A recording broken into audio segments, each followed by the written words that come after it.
Hey, what's up, Roxstars? It's Rox coming to you today with a review for Real Housewives of Atlanta, Season 12, Episode 14. So first things first, I hope you guys all had a fantastic Valentine's Day. I hope you guys all had a fantastic President's Day. I know I'm a day late on this one, but you guys, I just wanted to take the last day of my 5-day off little vacation that I had off without having to deal with recording. So we are picking up today, and I'm going to try to get all 3 of my videos done today. I don't know if I'll get all 3 of them up today, but at least 2 will be up today. You wouldn't know that until this video is up, but I'm letting you know.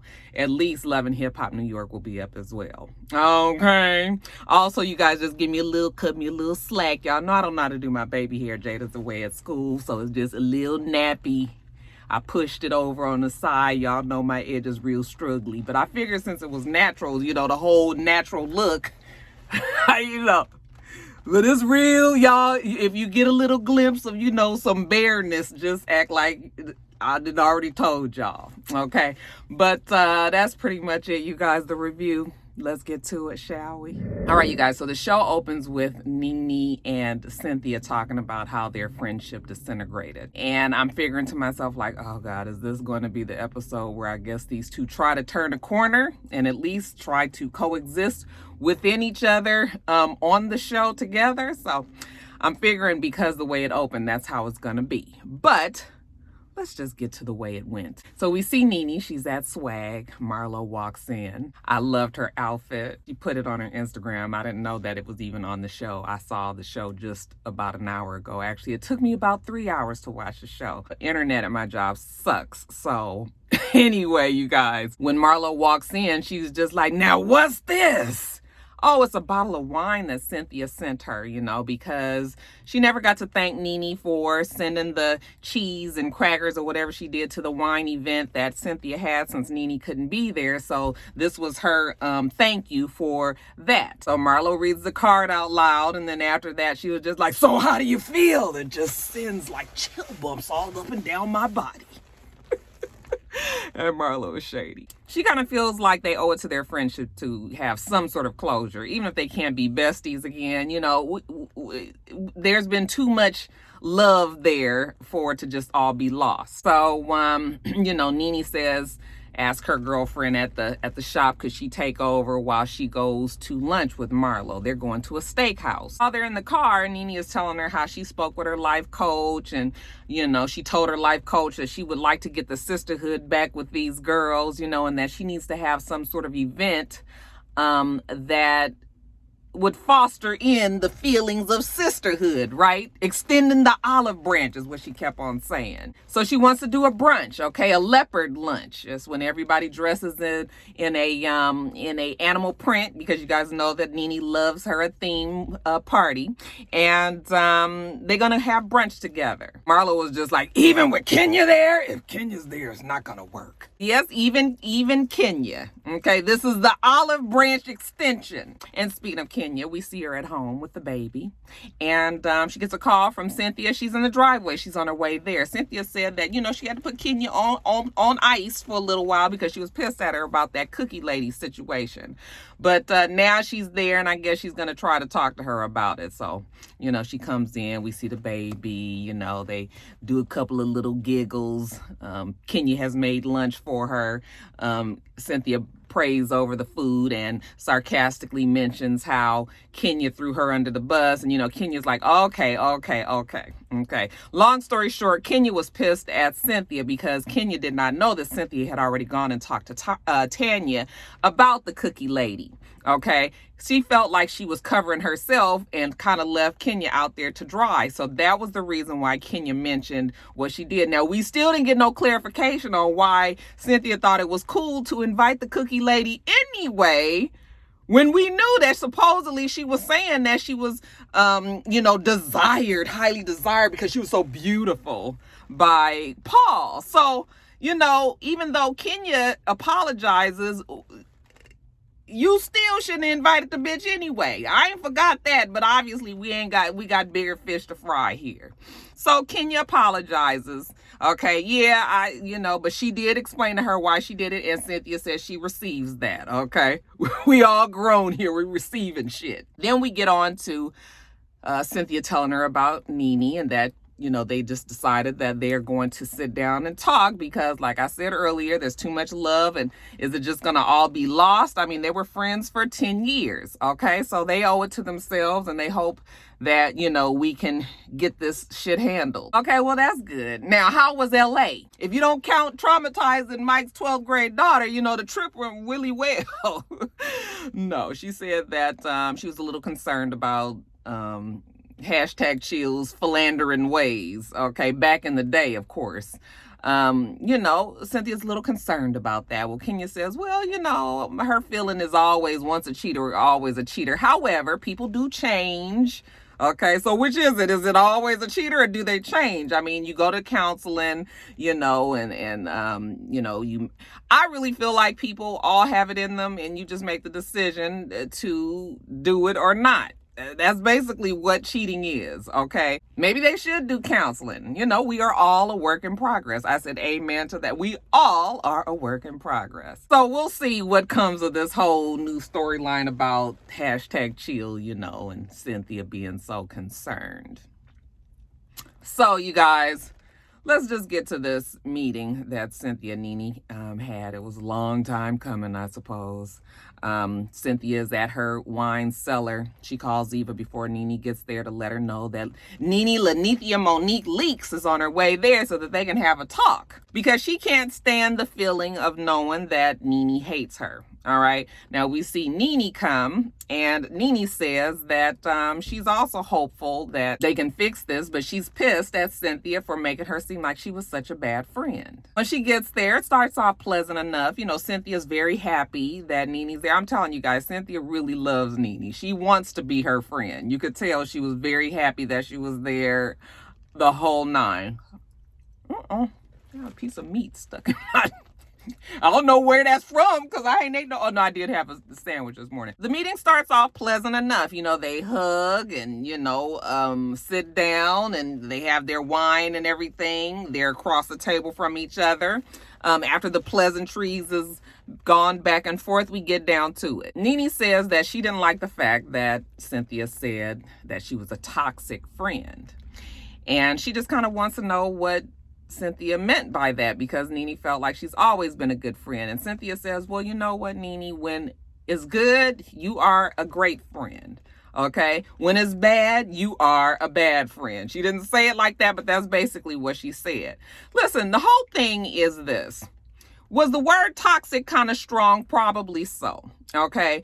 I think that on the show, we have a certain perception of their friendship. That's all we can go by. But I'm sure that the two of them know that outside of the show exactly what their friendship was. So when I sit and think about my friendships that I have, and if I've been there for my friends the same way that they've been there for me, I would be very hurt if they said I was toxic. Okay. Because why are you friends with a toxic person? But what I can say is Nene is that friend that just takes a whole bunch of fucking work. She's quite manipulative.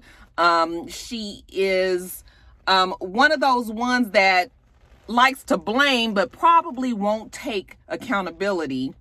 And we see it in the conversation. Nene feels like Cynthia did way more to her than vice versa. Okay. And I guess if you're just looking at this one little particular instance, Cynthia did do more than Nene. Cynthia did 7, 8 interviews. Nene finally responded. Okay. But Nene is not counting the shit that they have been through in the past. See, it's a buildup of shit that's gone on. It's not just this one incident. You guys have been on this show for a long time. Your friendship has been through a lot. Okay. And so I just don't think that Nene is really thinking about all of the shit that Cynthia has had to just kind of swallow, because if she wanted to stay Nene's friend, she just had to do that.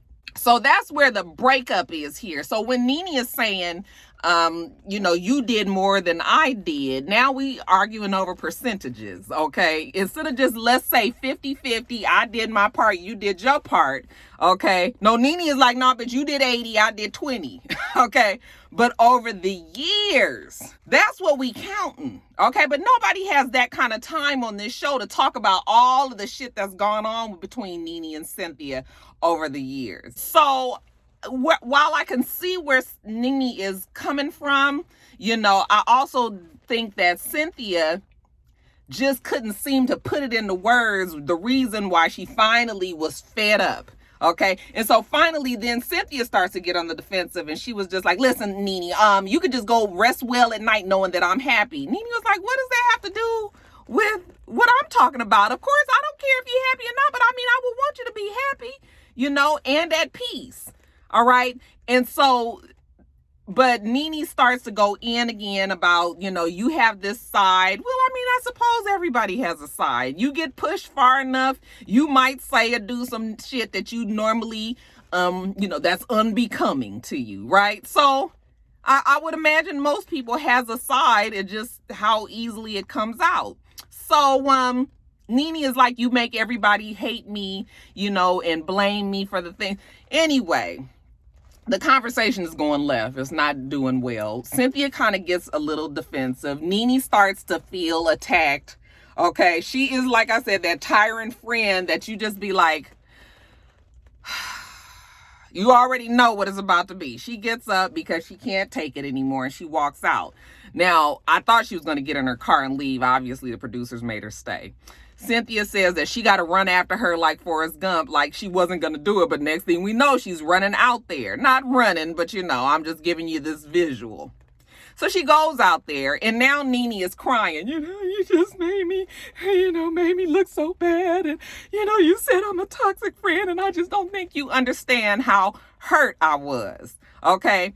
And so Cynthia says, you're right. I'm sorry, because Cynthia is the kind of friend that doesn't want to see, she doesn't want to hurt anybody.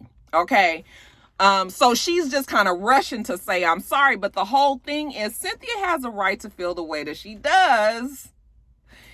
Is just in this one instance, well, fuck, we fighting. Okay. All that sister, you my best friend, all of that kind of goes out the window when you are fighting. That shit got to a pretty high pitch right after the reunion, and Nene did not give a fuck. Okay. She was very, very rude to Cynthia. So why wouldn't Cynthia say some shit that she said afterwards? Okay. 7, 8 interviews. Yeah, that's excessive, but I'm pissed. And I ain't said shit for 10 years. And you've been running me over and making me say and do shit that, and then I got to deal with the audience who watches, who only gets to see what happens on the show. And, there's the pressure of what everybody thinks about this friendship. Cynthia got all of that playing in her mind. So, I was just like, so while she goes out there, she apologizes to Nene. Nene's like, you just don't understand. And Cynthia says, you know what? I'm just going to have to be the bigger person, and I'm going to have to take the higher road. But how many of you guys out there have friends where you always have to take the higher road? Eventually that shit gets tired. Okay. And you have friends who you love to death. Okay. Like she said, when it's good, but when they get to that point and you feel like you always have to take the higher road, they just not gonna take no accountability for none of the shit that they did. Finally, you just be like, fuck this. I'm grown. They grown. I don't have to deal with this. I got my own damn kids that I need to worry about. So you know what? Maybe I just need to let this friendship be. Okay. And, even though that's not where they decided to leave it, they both have just decided that they will have mutual respect for each other. Nene tells her that she's proud of her wine cellar. She did very well. It looks very nice in there, and so all of the vitriol that's between the two of them, it kind of subsides, and it's to the point where everybody can kind of move on from there. But really, honestly, they're not going to be able to work on their friendship until they are not on this show, or at least one of them is not on the show. Okay, because it's too much outside influences. It's too many people in everybody's ear. Social media, Bravo, Watch What Happens Live, Andy, all of the everything. you know, it's just no moving forward. So this the best that we gonna get out of these two tonight, and I was fine with it. Listen, if them two want to be friends, let them fucking be friends. If they don't want to be friends, then don't be friends. Okay, I'm over it at this point. Now, remember I told you guys that Lenithia was going to have this leopard lunch. All right. Today is the day. We see Marlo. She's getting her makeup done, and she puts a FaceTime call into Portia. Hey, baby mama, you going to Nene's event today? Now, girl, you know I am not going to Nene's event. It is even weird the way she invited me. Okay, she sends this invitation to the girls, and in the invitation, you know, it's all a play on words, you know. It's a jungle out there. Let's stop lying, Lion, on each other. And, you know, just honestly, I would have been kind of offended as well. We ain't in no joking mood right now. Don't send me this bullshit. So Portia was just like, she didn't send me this aggressive ass invitation. Like, if you really wanted me to come and you know where we are in our friendship, you should have sent me something that was genuine. So Portia was just like, I ain't coming. Marlo was just like, I'll tell her you sent her love. We see Cynthia. She's in her car. She's going to go pick up Eva. Cynthia has on snake skin. She's just like, yeah, child, because you know that I must be the snake, so I had to put on my snake skin. And Eva gets in the car with some variation of some bullshit. That child can't never get her fashions right. It looked like it got a little bit of animal something in it. I don't even know what it's supposed to be. She gets in the car. She asks Cynthia how the meeting went with Nene. Cynthia tells her, look, we're not going to be besties, but we both just decided, that it's going to be some mutual respect there. But it was rough, it was tough, Nene didn't necessarily want to take accountability. And I said, girl, you going to pay for that at the reunion. You should have just said what you said about the friendship, mutual respect, and let that be that. But anyway, Eva's like, good. Maybe this is a new beginning. So when they get to the restaurant, which is No Mas, I was like, oh, that's where we had both Joe and Jada's graduation dinners there. It's a nice little place right over there off of Peter Street, right around the corner from Old Lady Gang, the original one. But, and you guys, they have the best margaritas. Oh, my God. Child and frozen margaritas will have you on your ass. When they get there, Eva's like, I got to go to the bathroom. The production was like, no, stay in the car. Because I guess everybody has call times or whatever. But she's like, I got to go to the bathroom. Well, anyway, when she gets out the car, she starts having contractions. She actually said that she was having contractions in the car with Cynthia, but she didn't want to say nothing because she wanted to go to the brunch. She could tell she was just trying to be a part of the mess, right? But these contractions are coming. So she's in the sitting by the bathroom trying to catch her breath, and she got that I'm pregnant, about to have a baby, I don't care what I look like seated position. Her legs is open in there. I said, oh yeah, this ain't feeling that good. So Cynthia comes in and she was just like, are you okay? Are you okay? I'm nervous. And Eva was just like, yeah, I'm having these contractions. They're about 11 minutes apart. Cynthia was like, well, maybe we should go to the doctor. Well, she doesn't really want to go to the hospital. So then Candy pulls up in this tight ass zebra print dress. Oh my goodness. Are you all right? Does she look all right, Candy? Okay, she's a little peaked, and no, she's not okay.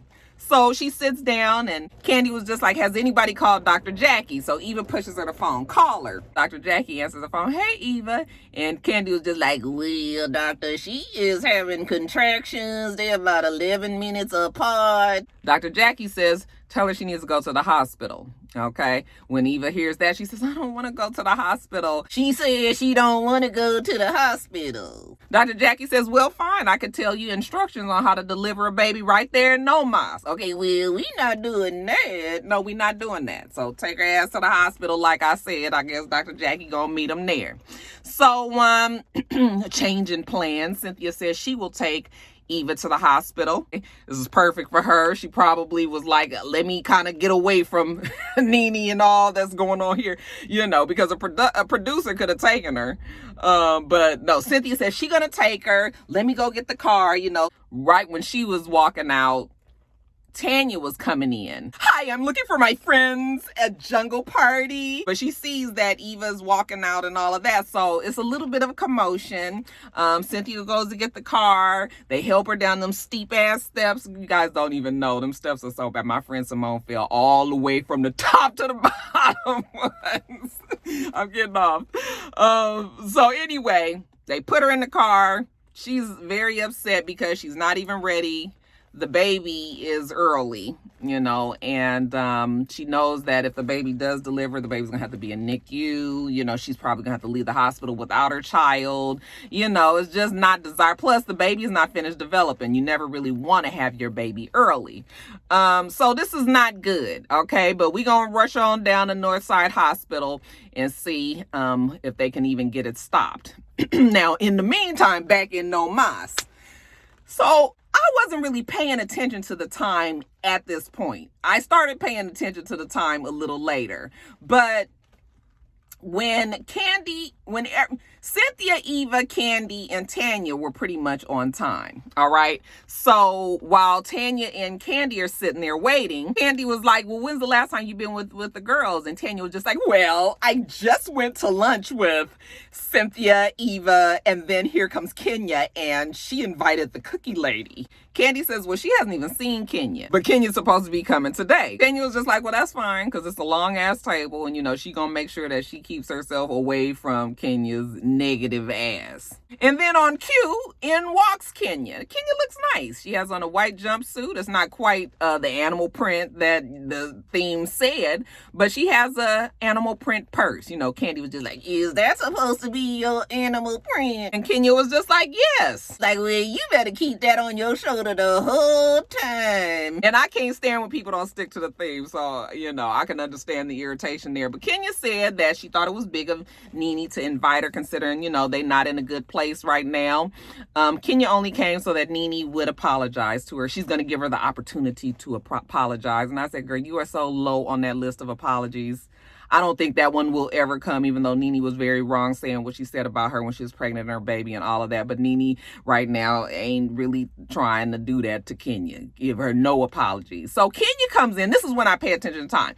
Kenya gets in there. I guess it's like 3 o'clock, 3:03, I believe it was. When she walked in, she ignored Tanya, which is so fucking rude. It's so not that big of a deal, but whatever. Tanya's just sitting over there like well. Kenya sits there for about 10 minutes and she was just like, you know what? I'm not sitting here for this, I'm going to leave. And Candy was just like, you leaving already? You just got here. But see, the whole thing is Kenya is an hour late. Okay. I'm not realizing that right now, but Kenya probably figured, damn, if I'm an hour late and she's still not here, I'm fixing to sit here no longer. So Kenya was just like, okay, well, goodbye. She probably didn't want to be there anyway. Tell me why. It's 4:30. Nene walks in. Hey, everybody. All laissez-faire and not a care in the world. And bitch, what the fuck? Now, I don't know what time this shit is supposed to start, but I do know that you are an hour and a half later than when Kenya left. So you are fucking... Ain't no way I would have sat there that long. You got absolutely no way. Them producers had to make them girls sit there for that because they needed to have somebody. And I guess Candy and Tanya agreed to it because everybody else was fucking gone. But 4:30, do you know how rude that is? You are telling me that my time is so irrelevant and unimportant to you that I got time to sit here all fucking day waiting for your black ass to get here and then come in like, oh, la-di-da-di-doo. So when she walks in, and Tanya and Candy are still in good spirits, I would have had a fucking attitude like, bitch, where the fuck you been? Oh, we've been sitting here all this goddamn time. Okay? Oh, no. So when she comes in, hey, you guys. And Candy was just like, well, we are the only ones here. And Nene was just like, no, you're not. You see all my friends over there. Hey, girls. She got a whole crew of women that's sitting over on the other side of No Mas. And who the fuck are they? Both Tanya and Candy was just like, Now all of a sudden, Nene wants to tell us that she holds this leopard lunch brunch all the time, and that is for entrepreneurs. Okay, for all of us to get together in sisterhood. First of fuck all, it's not brunch. We about to be at dinner at 4:30. Secondly, why would you invite all of these women when you trying to reconnect with the sisterhood of the women that's on this show? You know you have drama with them. Why would you invite these women? We not fixing to discuss our shit in front of these bitches. We don't know them. Excuse them. They might not be bitches and all, but you see what I'm saying? Like, what is you doing? What is happening here? Who is all these random women here? Are these your real friends, or did you just invite these girls just in case the other girls didn't show up? Maybe a little bit of both. Now, while they're sitting there talking and, Nene is saying hi to everybody and all that, and it's just so weird and awkward and makes absolutely no sense. Then in walks Marlo. Marlo is after Nene. So this is when I really start paying attention to time, because I'm just like, that means that Marlo is coming in. The shit was supposed to start at 2:00. This makes no sense. Like, I need clarification on the time, right? So when Marlo sits down, she was just like, where is everybody? And so Candy tells her how Cynthia and Eva was there, but Eva went into labor. So Cynthia took her to the hospital and Kenya came and left and all of that. And then Marlo was just like, oh, and I talked to Portia. She said that she was shocked to get the invite. Okay. Nene says, well, why was she shocked? Why wouldn't she be shocked, Nene? You guys aren't friends right now. Okay, did you forget that big fight that you guys had? But Nene says that, listen, she ain't got time to be trying to, hold hands for people. She invited her here because she wanted her to be a part of this sisterhood, but, she can't come and blah, blah, blah, blah, blah. Now, of course, while she's giving this speech, who should pull up but Portia? Okay, Portia and Shamia. And Portia said, I talked to Mother Diane, and she told me that if Nene was inviting me, what harm could it be to see if she was coming from a positive place? So she walks up there right when Nene says that, she can't be kissing nobody's ass. But when Tanya sees her, she says, well, if the Lord doesn't answer prayer, okay? And when we turn around, there is Portia and Shamia, okay? And so Nene was just like, hey, Portia, hey, and Portia comes and gives her a hug. And, the whole thing is just like, Portia hasn't even wanted to talk to her, let alone touch her. But now she's giving her a hug. Like, it's so... I don't know what Nene was trying to achieve by doing this. Maybe those girls were going to be the filter and she was hoping that the other women wouldn't jump on her, if she had them. I don't know what was the purpose of having them people there. But when Portia sat down, Nene was just like, oh, so Shamia spoke to you and made you come. And Portia said, yeah, Shamia came with her. She was like, but whatever conversation that we need to have, I'm sure it will come in time. But Portia's asking us, who the fuck are all these women? And I said, girl, we don't know. We was hoping you would know. Nobody seems to know. Nene says, well, it was not going to be no negativity here because she's, coming from a positive place. She wants the sisterhood to sit down, with friends. The whole thing is them women ain't my sisters. Them women ain't my friends. So why would you have them? I was just like, this is so fucking stupid.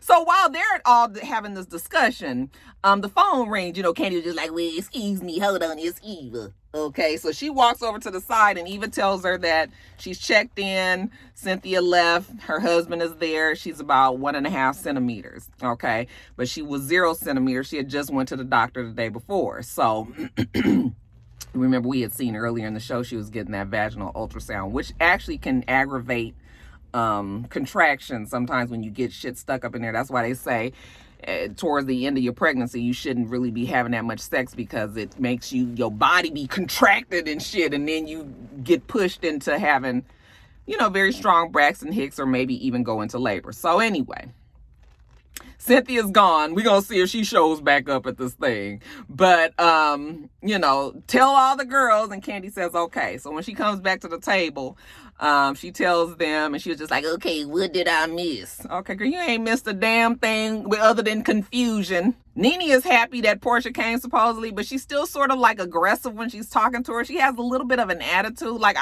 I still wouldn't have been relaxed. Okay, she's coming from a good place. Maybe we can get somewhere with this. But I was with Candy. Nobody knows the point of this brunch. This is the fakest sisterhood I have seen in all my life. And I was like, girl, we feel you. All right, Roxstars, that's it. I guess Nene had all them girls because nobody wants to film with her no more. I can't call it. But anyway, y'all, let me move on to Love and Hip Hop New York. Make sure that you rate, comment, and subscribe to the channel. It's Rox. The channel is for It's Rox, and everything else I do will be in the bottom bar. All right. So I hope that you have a wonderful, wonderful rest of your day, and I plan on doing the same. Till next time, Roxstars. Bye.